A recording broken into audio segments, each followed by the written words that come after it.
Jaguar E-Type V12 Series 3 steering wheel, and you can see this is out of repair here, but the rubber within the leather here has gone soft and crumbled to dust, and it's also got a bent spoke here as well, which we might be able to straighten out a little bit, but it won't be perfect.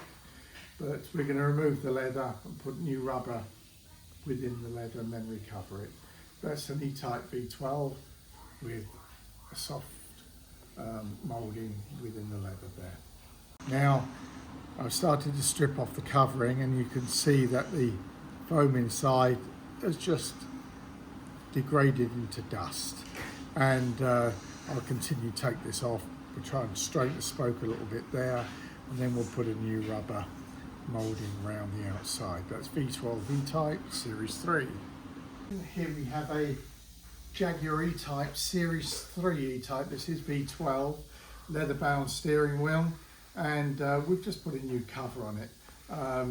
They do perish internally, but this particular one was pretty good. So just a new leather cover. You can see the stitching here as per original, and the join in the middle there. That's a V12 E-Type.